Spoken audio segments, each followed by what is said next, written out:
So Devin Haney successfully defends his WBC title against Jorge Linares, getting a 12th round decision. Now, with that 12th round decision, also comes a whole lot of criticism online from a lot of boxing channels and a lot of criticism from a lot of so-called boxing fans and so-called and I think a lot of these dudes are casuals or they don't know nothing about boxing or whatever it is. But he was booed at the end of the fight, man. And I find that to be very disrespectful, man. I mean, I think in boxing, man, it's damn if you do, damn if you don't. When he fought Gamboa and didn't look sharp, or not even sharp, he looked very sharp in that fight.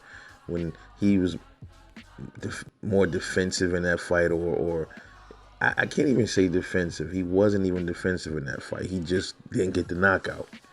He didn't get the knockout from a Gamboa who was in survival mode, who I would say is a little chinny, but he doesn't have a glass jaw. There's a difference.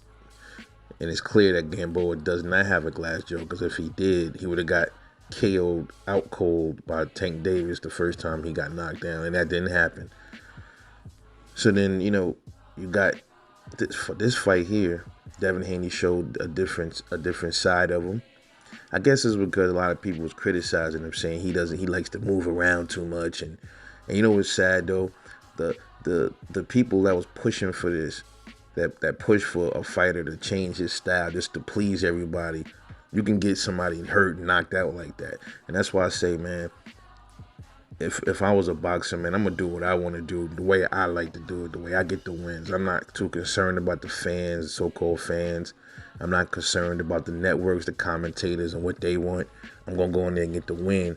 However I got to get the win, however comfortable I feel like I got to get the win, and however I've been winning, I'm going to keep doing it the same way. Whatever my formula is, I ain't changing that up for nobody, because these fans don't give a fuck about you. And that's something that I'm realizing. You hear the criticism about him almost getting knocked, him getting wobbled by Linares in the 10th round. Okay, he was icing Linares for 9 rounds straight. Then the one time he get punched, that really, he got punched early on in the fight too. If you can see, Devin Haney took a lot of his shots well early on. Linares just caught him with that right, that sneaky right. And he got wobbled. It happens. This is boxing. Floyd Mayweather got wobbled by Shane Mosley and Zab Judah. Canelo Alvarez got wobbled by Cotto's brother. Many boxers get wobbled. Deontay Wilder got wobbled by Luis Ortiz. It happens. This is boxing. But guess what all of them fighters got in common? They all won. And they all overcame the adversity. This new crop of young fighters, like that's in the same group with Devin Haney. You got Shakur Stevenson, Devin Haney, Teofimo Lopez, Tank Davis, Ryan Garcia. You can even put Chris Colbert in the middle of that too. But particularly those 5 that I just named. All of them didn't face adversity yet. To date, only ones that has faced adversity is Ryan Garcia and Devin Haney. And Teofimo Lopez faced some adversity with Nakatani. He faced, believe it or not, towards the end of that Loma fight, he was facing some adversity in that fight as well. And they overcame the adversity. The only ones that have not been tested yet is Tank Davis, Shakur Stevenson. They haven't been tested yet. Mario Barrios, is that Tank's test? I don't know. We'll see. We'll see. But the important thing is, but people don't realize this, man. When a fighter that's still young and he's growing, when he faces stuff like that, he's experiencing it. So he's learning from it, and he's adapting to that. For when he fights again, he knows what not to do, and he knows how to better prepare for it, and he knows how to take it and handle it. And so getting rock flush like that, I guarantee you, it's gonna be a while before you see that happen to Devin Haney again. And if it does show he does have some kind of a chin because Linares has some kind of power. So he didn't even fall the way Ryan Garcia did. He took it. His legs moved around. I mean, because he never been hit like that before. So this is the first time you've seen Devin Haney get hit by a puncher. And look how he took it. And early on in the fight, he took some hard punches from Linares as well, and he shook him off. He still kept coming. If he was gunshot after getting hit by Linares earlier in the fight, he would have went back to his, sticking and moving and backing up. He didn't do that. He kept pressing. And then when he got hit in the 10th round, if he really didn't want to get hit like that again, he would have just kept backing up, reverting back to his style of outboxing. He kept it in the pocket with Linares even after that punch. That is adversity, and he showed me a lot, man. I'm proud of Devin Haney, but I'm really upset with the fans because these guys, he's putting their life on the line, and you booing this young dude, trying to take away his confidence. And I don't think it's gonna work though. I think he learned from this. This right here, it can make him even more dangerous, But there's another thing that people are questioning, and that is Devin Haney's power. Now I will say this: watching that fight, he hit Linares with some shit early on in that fight. I didn't really see him hurt. I did see Linares get hurt once. I think it was the 8th round. I think Devin did hurt him to the body. Devin did hurt him. If you watch, man, Devin has some pop, man. He has power. I guess this is the way he sits on. He's not sitting on his punches fully. The way his legs aren't positioned all the way correctly to get good leverage. But he has power. Okay, what y'all niggas say? Y'all can say whatever the fuck y'all want. He has power. He did hurt Linares, and I think he hit him I think he cracked him one time. I don't remember what round it was. He hit him so much in that fight, I can't even remember which round. But I think he hit Linares to the jaw.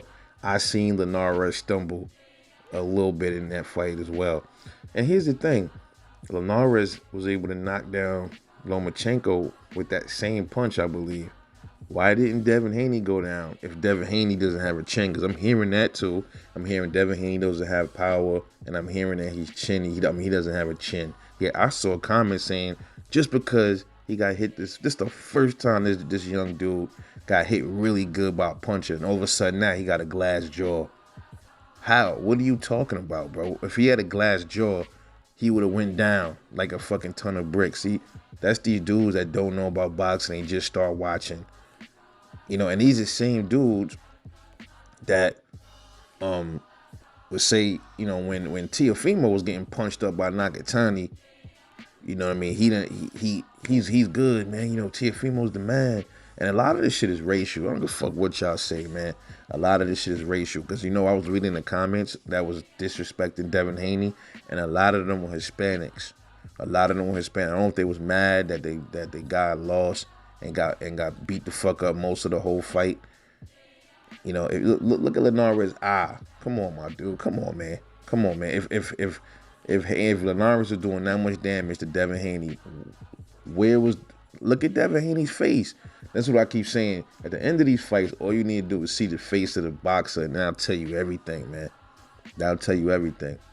I'm happy for Devin Haney. I'm proud. But you know what's crazy?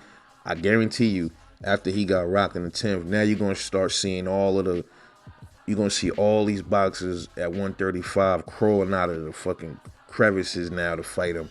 Hopefully this will get these dudes' attention, because they might see a weak spot in Devin Haney and they think they're going to exploit it. And then they're going to find out when it's their turn to get in the ring how wrong they were. I'm telling you, that's what's going to end up happening. I still got Devin giving T.O. the problems. Tank Davis, he's probably going to outbox Tank Davis as well. I see him beating Ryan Garcia. I would like to see Devin Haney fight Chris Colbert. That'd be a nice one. That'd be a good fight. I want to see him fight Chris Colbert. That's somebody that's technically damn near on the same level, or just a notch below him. But Chris Colbert could fight, man. He's technically sound. He has he might have a little bit more power than Devin Haney, but that'll be a good fight.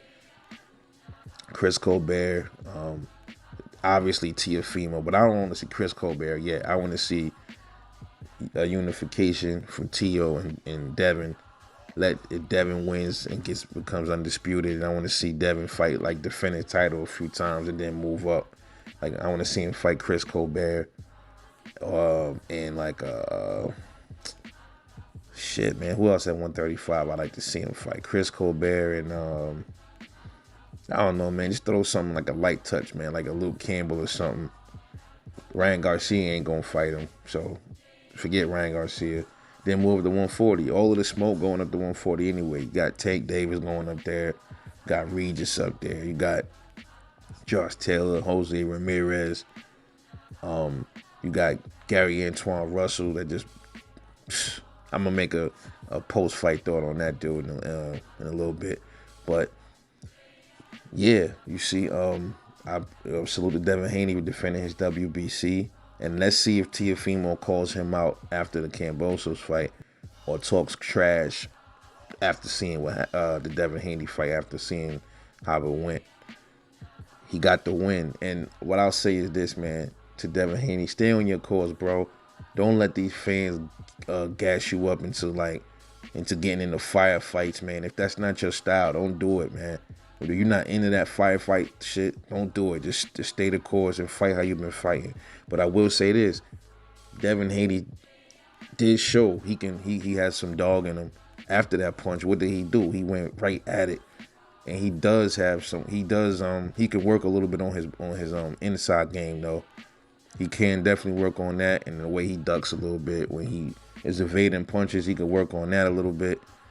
But he's an extraordinary, talented fighter, and he still was giving it to Linares. What's all this about? He was holding for 3 rounds, bro.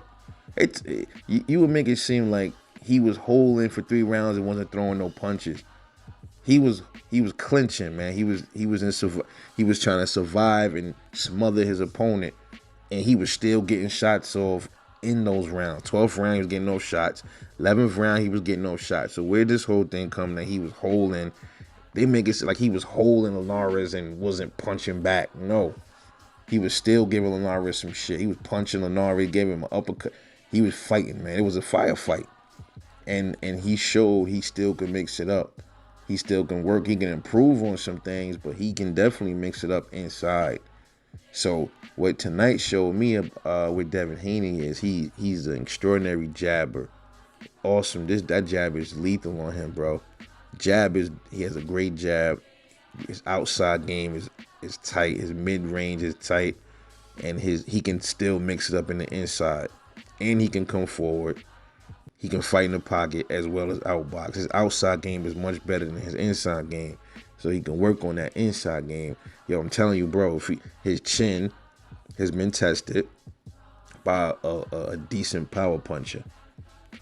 So I would have to say, you know what I mean, his chin is already, I wouldn't say it's all the way proven, but he showed that he can take a punch. Well, here come the other dudes. Well, if that was Tank. Tank would have knocked him out. How you know? How do you know? Like, okay, if Tank would have did it, let's see the Tank fight then. Tell your boy Tank, fight Devin Haney. Enough with the could-have, would-haves.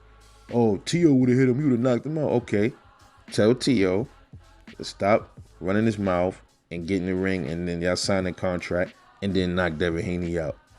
It's that simple, man. Stop with all the woulda, coulda. Tell your man to get in the ring, and then that'll solve everything. If he could do that, let's see him step in, and then problem solved, man.